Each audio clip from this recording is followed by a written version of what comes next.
Hey, what's up everybody? Welcome back to the channel. In today's video, I'm going to talk about what it was like for me to be able to ride these beautiful steel frames throughout the summer. I'm going to talk about how I felt as a result of having these experiences, and I'm going to share 7 things that I learned. One of the things that riding these steel frames made me feel was how carefree it was to be able to get on these types of bikes again.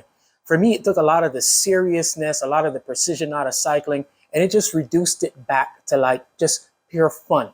Like, remember when you were a little kid and you would be out all day and you could care less. You didn't really have a route plan. You didn't have an agenda. You were just out in it for the fun. Even on one day that I was out on a bike where it started raining, I really didn't care or have concern about the idea that, oh, I'm going to mess up my bottom bracket. I'm going to have to deal with my bearings later on. I was just out there having the time of my life.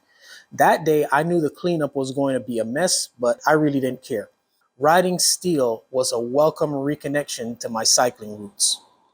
The first thing that I learned as a result of riding these bikes throughout the summer is how different they are. Steel frames, steel builds are very diverse. They're constructed differently. They're constructed using different processes.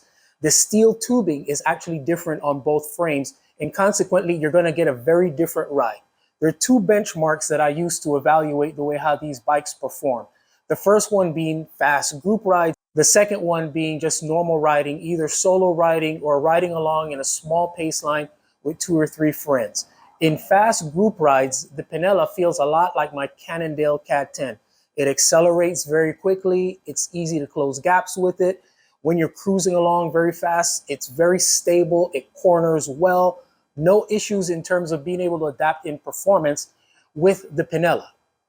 The Megaset, on the other hand, rides very different in fast group ride. You've got to think a lot more about what you're going to do when you're riding the Megaset, because it does not close gaps as fast. It does not accelerate as quickly coming out of corners.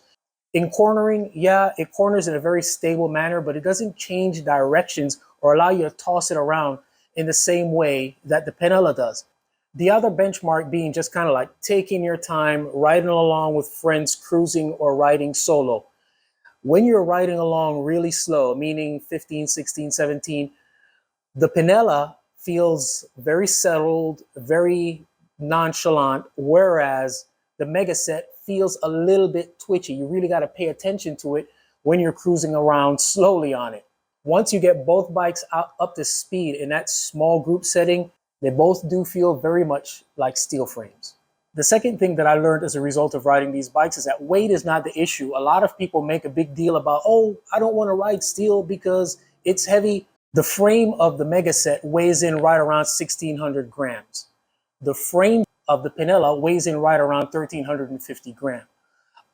A typical carbon frame is going to weigh in right around 900 grams. So we're talking about a difference when it comes to the frame set of anywhere between 1 to 1.5, maybe 2 pounds. So if you can get a carbon build with quality components right around 14, 15 pounds, you can easily build a steel frame up to about 15, maybe 17 pounds. And you'll be none the wiser because weight is not going to be the issue that affects the performance of those builds. Weight is not an issue. Third thing that I learned is that climbing is a lot better than you think. On a recent trip to Georgia, I had an opportunity to do an event called the Metro Atlanta Cycling Club One Love, in which in Georgia, it's not like Florida. There's a lot of steep, punchy climbs. It's what they call rolling terrain. I didn't have an opportunity to do any long, sustained climbing. Now, I did that event riding the Pinella, and I had absolutely no issues doing whatever I wanted to do. I never felt like the frame was too flexy for the type of climbing that I wanted to do. Even when I was climbing in the big gear out of the saddle, the frame simply complied and went where I was sending it. If anything was holding the frame back, it was my engine and my legs. Number 4, lateral stiffness for acceleration is simply not there, no matter how much I would like it to be. Now, the Pinella comes really, really close, but if I were to compare it as the standard of, let's say, my Colnago V3 RS, the Colnago V3 RS is an absolute weapon. It is a tool. When you're riding that thing on fast group rides and you're like, I'm here and I want to be there, you're there before you know it. Even with the stiffness and the modern build technology of the Pinella, it simply it has a little bit more of an issue being able to get up to speed, giving you that jolt of speed for you to be able to change the pressure on the pedals and be able to accelerate quickly. It doesn't do it the same way that the V3 RS does it. I'm not even going to get into talking about what it's like trying to do those types of maneuvers on the Mega Set because it's right next to me and I don't feel like hurting its feelings. So yeah, that is definitely one thing that you'll notice is that you're not going to be able to accelerate the same way as you would on a high performance carbon build. Number 5, it is smoother than carbon smooth. Now, people always talk about one of the attributes of carbon frames is that it's very good at soaking up road buzz and road imperfection and helping you to not feel worn out at the end of the ride. No. If we're using steel as a standard, then carbon and aluminum are horrible.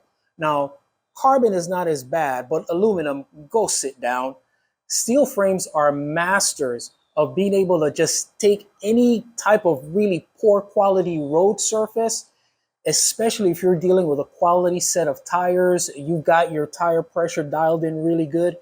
Man, they're a dream to ride. There's one particular section of road that I ride on one of my fast group rides that whenever I go over that section of road on a carbon frame, I feel like salt in a salt shaker.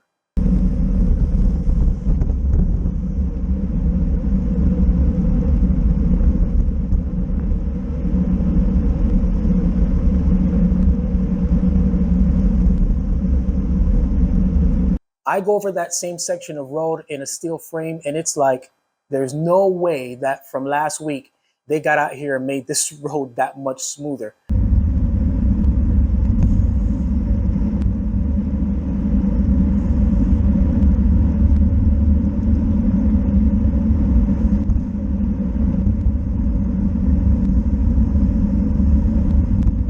It is that big a difference. It makes riding along road imperfection a total non-issue.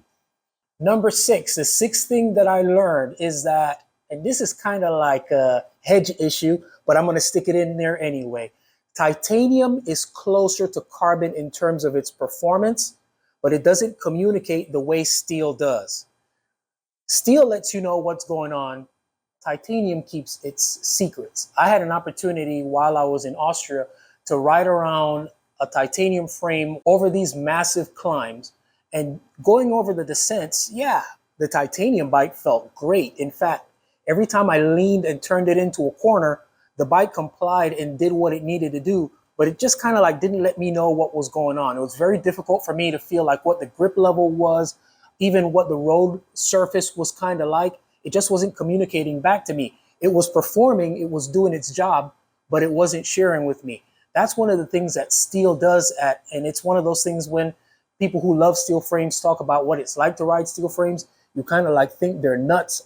After all, these are bikes, they're inanimate object. How can they be talking back to you? I don't know how to explain it. I just know that it happens. Steel lets you know what's going on. Titanium keeps its secrets. Carbon sometimes isn't even talking back to you. And number 7, you need to own one. The joy that you get, the feeling, the incredible connection that the bike gives you, the road and the experience of cycling.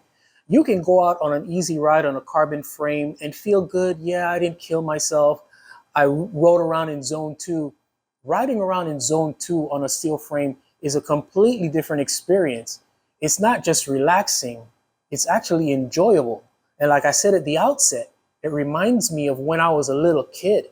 The feeling that I got as a result of being able to just get out there, be carefree, not necessarily have an agenda, but just be riding for the sheer enjoyment of riding. That's what steel does.